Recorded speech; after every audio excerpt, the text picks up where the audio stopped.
Hey friends, Cherie here. Welcome to the channel, or welcome back to the channel. In today's video, I'm going to be sharing with you all some vintage sewing patterns that I've pulled that I want to sew up this fall to incorporate into my fall and winter wardrobe. I mentioned these in my last video, which was an unboxing of some fabric. And I mentioned that I had some patterns that I really wanted to sew up. I think it was from the SR Harris fabric haul, I think. I can't remember. But anyway, I'll put a link to that video in the description box in case you missed that. But today I decided to share these 4 patterns with you all, and I actually pulled some fabric that I want to test them out with. So yeah, let's have a quick peek at these patterns and then we'll look at the fabric. All right, friends, so let's get into these patterns. These were grouped together in a box actually that I unpacked earlier this year. I was trying to get the rest of my sewing and knitting and all kinds of craft supplies unboxed and organized. I went through my patterns and pulled out a lot of things to either donate or some I've actually been selling in my resale shop because they're just rare gems, and figured I'd share those with other people who are actually looking for those patterns to sew them. Had a lot of duplicates that, you know, in multiple sizes. But anyway, these are 4 that I saved. And these are from a company called Stretch and Sew. The pattern designer is Ann Person. And I believe all of the Stretch and Sew patterns were designed exclusively for knit fabrics. I remember I had I think it was during Vlogmas, either a live or a video I did like a couple years ago. And there were some folks in the chat, I think it may have been a live chat or in the video, who were very familiar with these patterns and had actually sewn with them back when they were first released. And I believe that Miss Person had a store and she designed knits or something like that, or they exclusively sold knits. And then she was making patterns to sew up with those fabrics. I think that's the backstory.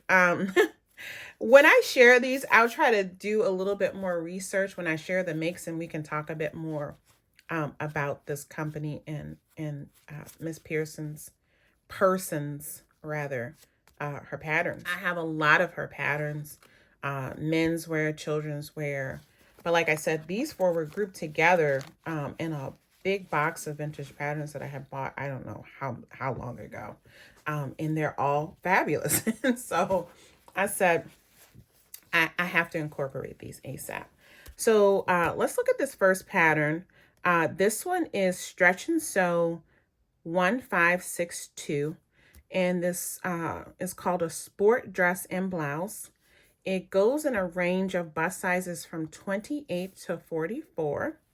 So I should not need to grade the top, but I'll have a look at the hips. I might need to grade through the hip area depending on the cut of this. I've never sewn with these patterns before, so I'm not super familiar with the, you know, the sizing and the fit and all the ease and stuff like that.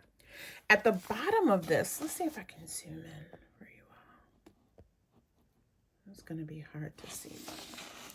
So at the bottom of the pattern, it actually shows the copyright is from 1980 on this one. And it looks like the company was out of Eugene, Oregon. And then if we look, let's zoom back out. If we look at the back, I love all the details that are on the back of the pattern. It talks about the different views. You can see view A is the dress. View B is like a sleeveless top. And then view C is a top with, view C is a top with long sleeves. It has a little belted tie around the waist. I love the collar. The description here says it has a tab front closure and stand-up button collars with rounded points. The dress has okay, so those sleeves are rolled up with a 3-inch cuff, patch pockets, pointed flaps, and a tie belt. And it's calling it a tennis dress. The tennis dress is mid-thigh length. Mid-thigh length, really? Oh, maybe that's view B. I think view B is being called a tennis dress. Okay, let's look at the front. Yes, I mean, that's that's being called a tennis dress. Okay, I'm like, what? Yeah, I won't be making that. I mean, that wouldn't be a dress for me, obviously. It'd be more of a top or tunic, sleeveless, blah, blah, blah. Yeah, so like I said, I intend to make view A because I want to make some dresses. And then if we go over here, let's look at the measurements that these patterns are using for their sizing. So again, for the bust, it goes from a 28 to a 44.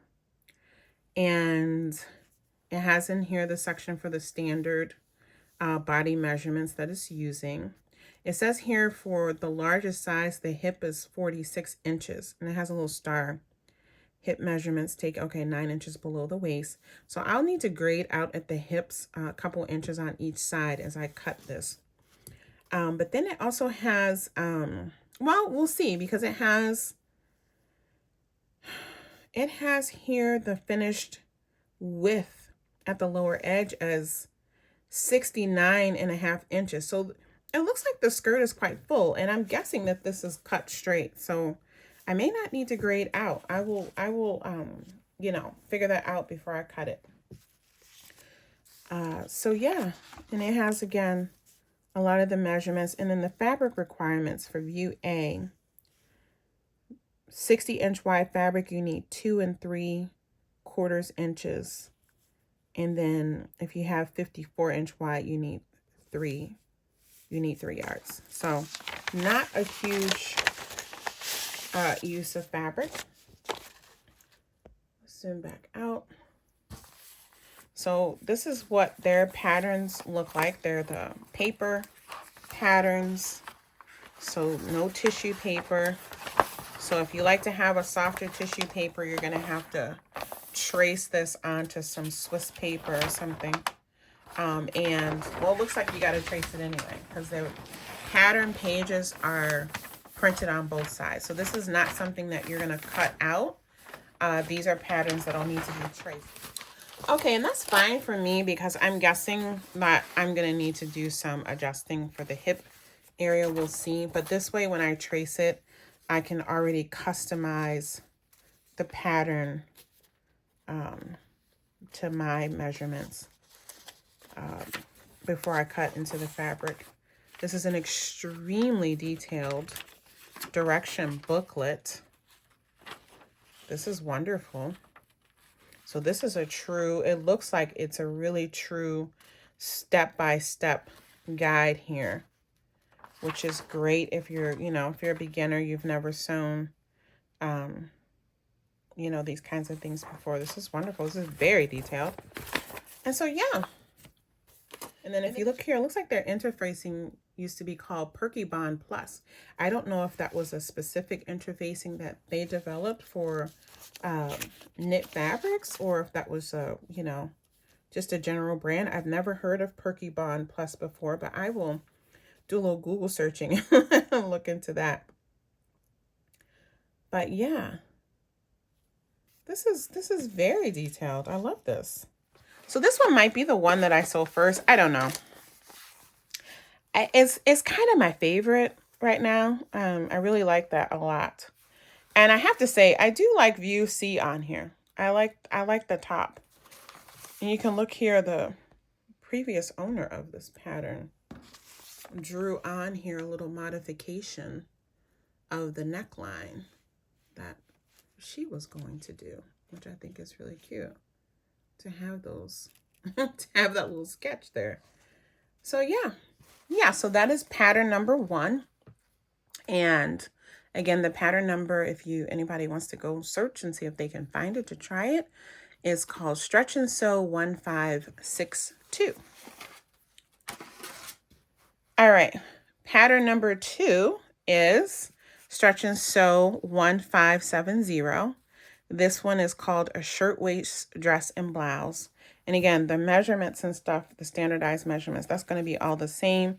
So I'm not going to go over that. But you can see here, this one has view C as the dress, just with a regular shirt collar. View A is the dress with this bow at the neck, and it looks like ruffling also at the neck and at the sleeve buttons. This is fabulous. This is a straight button down all the way to the hemline. And then views B D and E are versions of blouses. And so let's turn this over so we can see the line drawings. And so we can see what the variations are. Let's see what the variations are for these different views. So yes, view A is saying here, it's a mid-calf dress with front button closure, ruffle collar with attached tie, long set-in sleeves, ruffles at cuffs, and a self belt. View B is it looks like just a standard button front shirt with the shirt tail hem and cuffed with the set-in sleeves. View C is the dress, also mid-calf, and that has the self tie. And again, that's really just like a straight regular shirt dress then. View D, what's happening there? Okay, that has a one-piece collar on it. Looks like the collar is, what's the difference between D and, okay, the collar is different between views B and D. The cut of the collar is different, and it has French cuffs at the sleeve. And then view E, yeah, that's just a short sleeve version of D. And you get a little patch pocket. So there's like a little bowl, like a little bowling shirt, short sleeve. A little short sleeve blouse. I mean, just pretty basic. These are all pretty classic, but what I'm loving about them is that these are all graded actually for knits. And then here, this is Stretch and Sew. Let's see, was this also 1980? So the copyright on this one was 1979 and 1981. Okay. Oh, and the fabric. How much fabric do you need? I want to make dress C on here, and I would love to make one of the blouses, but dress C is what I want to try on here. So for dress C, it says for 54-inch wide fabric, I'm probably again going to have to make the largest size on here. And it says I need 2 3/4 yards of fabric. And if my fabric is 60 inches wide, I need 2 5/8 inches of fabric. So again, a 3-yard dress, not bad. And again, it's giving down here all the different finished garment measurements. So I can look here and kind of see what kind of grading I might have to do. Because again, that looks like it's a straight dress. So yeah, I think that we'll see when I trace the pattern how much curvature it's put in there. I usually have to put a little bit of curvature in there too, so that things fall over my hips properly. So again, that is Stretch and Sew 1570. Pattern number 3 is Stretch and Sew 1576. This one here says lapel collar dress and blouse. And so this looks very much like 1570.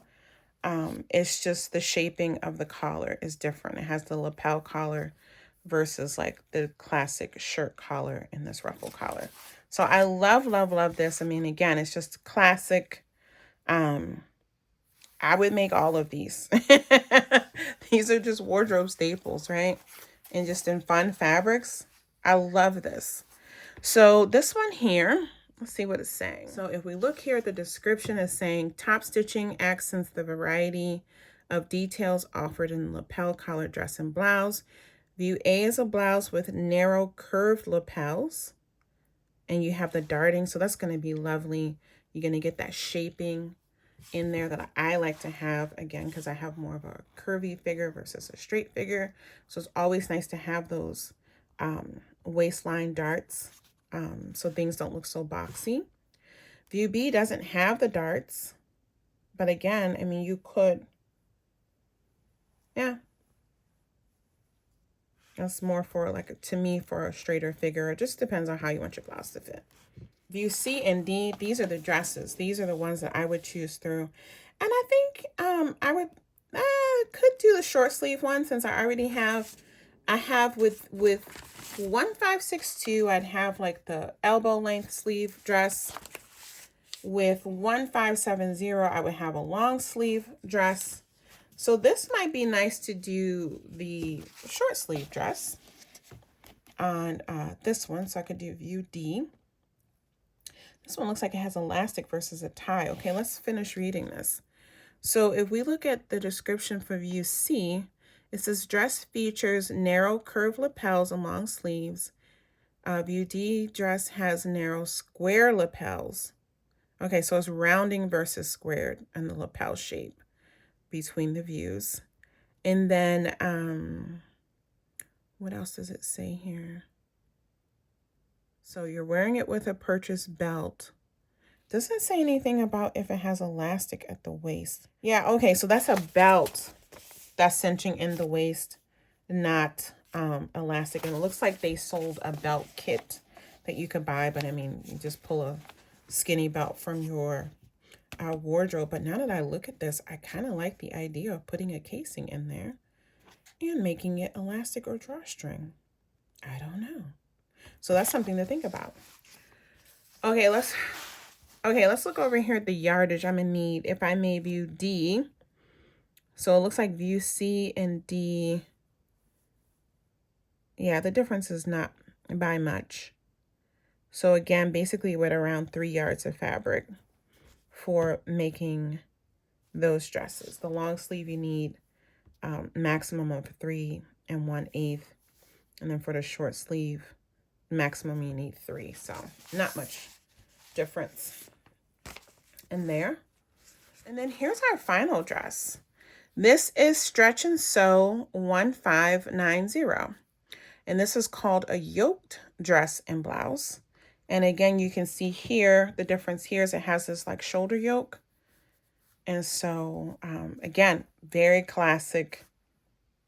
You know, you make it modernized or how, whatever feeling you want to get from it, you get based on your fabric, right?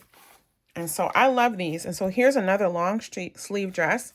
But again, it'll be different from this one because I'll have the yoke. And then the neckline is a little different. It looks like this skirt is also fuller. So let's look here. No, if you look at the line drawing, it doesn't. So maybe that's just the angle she's standing at. So for here, it's saying blouses and dress feature front button closing and bodice gather into a one-piece yoke. Ah, yeah. Oh, see, I like this kind of fit. Yeah, so it's just going to kind of fall over your shoulders nicely. So it's a one-piece yoke with self-lining. Views also feature long set-in sleeves gathered into button cuffs with top stitching. So view A has the Peter Pan collar and collar stand. View B is the mid-calf dress, and that one has the mandarin collar and belt. That's what I would be making. And then view C has a tie at the neck. That would be a fabulous blouse to make. So again, to be quite frank, I wouldn't mind having all of these pieces in my wardrobe. But again, I'm going to be focusing on the dresses for this little series to sew. Okay, so let's have a peek. And then I tell you the pattern name, pattern number. You can see here is 1590. And then this one is from a copyright of 1979. So yeah, let's have a peek at the fabrics that I pulled, and I'll show you the potential pair up. Now again, y'all know I sometimes change my mind, but this is the plan I have. So the first one I want to sew up, like I said, would be this one here. And I have this knit fabric here. It was supposed to be a part of, this is the right side here. It was supposed to be part of a collection that I'm actually still working on. And I ended up not incorporating it. I went in another direction. So I do want to use this up. It's a knit fabric. It is a sweater knit, which I think should be fine. It's a light sweater knit. So it's not like a true jersey like it's calling for, but I'm going to test it out. I think it's going to be fine. And I want to use it. And I figured with this, with all these details, it would be nice to have something that's solid, so you can actually see a little bit of the detailing a little bit better. So we'll see. That's what this is more about, testing out. I have also a lot of this fabric, so if I need to recut, I should be able to. I think I have 6 yards of this, so this will be just a good one to kind of, test out. And so I pulled this print here. Well, it's not a print, it's kind of a heathered knit. And so I pulled this one to go with 1562.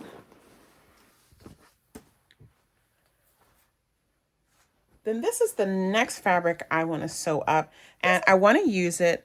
It's one of those fabrics, it's like, I don't like love it. It has my colors, but I think because it just has so much white, like I would have loved if it was flipped and most of the flowers were red and like the outlining was white. I know that's like persnickety, but it's just something about it. But I think it actually would be pretty cool sewn up into a vintage dress. So I don't know. I don't know which one. I think I would do this one. I think I would do this one. I'm gonna allocate this for this one. That's what I'm gonna do. That's what I'm gonna do. And I probably would like just not do the pockets. Just make like the view C and not do the pockets. Or view D. I think this one is supposed to be the short sleeve dress. So maybe that's what I'll do. That could be cute. So that's what I've pulled. Again, if I love these, I'm going to sew them up again anyway. This is actually a little bit more, again, about testing out these patterns and using up fabric that I have. And then if I don't love it for me, then it'll go in the donation box. The next fabric I pulled is from a recent fabric haul. Pretty sure I released that video. This is also from Fabric Mart Fabrics. Bought at the end of the summer. And I will do this one here. I think this one with the yoke would be a cute one to do with this. I was going to do a wrap dress, but I have so many wrap dress plans, and I don't know. I feel like something about this print and the feel of this, I think is going to work great with that. And it looks very retro. I mean, I think it fits the theme. It fits the timing of this pattern. So that's what I pulled with this. And remember here, I'm doing the long sleeve dress. So we'll see if I stick with that. Part of me really feels like that would be so fabulous as a wrap dress, but it's like, I don't want to make too many more wrap dresses. And then the final one, this is one of my favorite prints. This is also from a recent haul. And I think I would use this one for making view C on this pattern. I think that would be lovely. I think that would be a really lovely. And this one, what I might do, I don't know, I kind of want a fuller skirt. So we'll see. I don't know if this has pockets. It doesn't look like it has pockets. This might be one where I modify and have the skirt a little bit fuller and then add pockets, like inseam pockets here on the side. That's what I'm thinking I would like for that. So I feel like either way, I mean, I might end up mixing and matching these as I sew. I might make one and decide I really love it and pull another one of these fabrics to repeat it. You will see how this all turns out, but I just wanted to share these patterns with you all in case there's anyone here. I know some of you have probably been sewing long enough that you might have some stretch and sews in your original collection. I was not.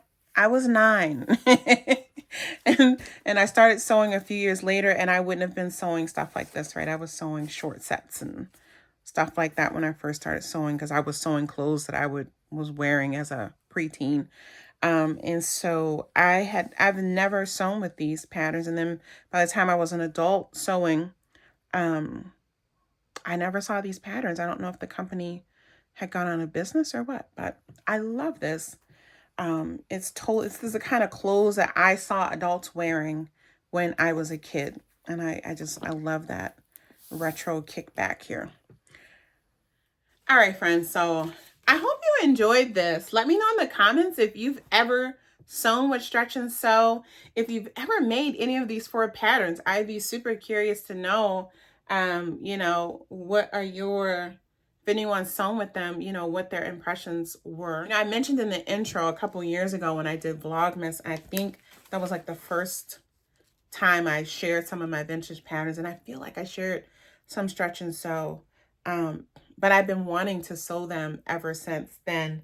And so, I don't know, seeing these dresses and knowing that I have a lot of really cool knits that, you know, I don't always want to just make a blouse and then I feel like nowadays it's kind of the same thing, right? With knit fabrics, you know, there are patterns for t-shirt dresses, you know, tops, loungewear, but I haven't seen a lot of patterns for knit fabrics that are a little bit more tailored dresses and tops. And so that's what really intrigued me with this. And I'm like, I gotta try these. I've never sewn, you know, and usually do like button front dresses with my knit fabrics. It's usually a pull over the head dress, something with a zipper, or a wrap dress. So that's also going to be a little bit different for me. I'm hopeful that at least one of these 4 patterns should turn out cute and actually fit. We'll see. So yeah, that's it, guys. Let me know in the comments if you've ever sewn with Stretch and Sew. And again, especially if you've sewn any of these 4 patterns, we would love to know, you know, how you liked it. All right, I'm going to be back here with you guys soon. I don't know with what. Just make sure you have the notification bell on, and you'll get notified, and then you can, you know, read the title and see if it's something you're interested in. But I look forward to sharing something with you guys again very soon. All right, take good care. Bye.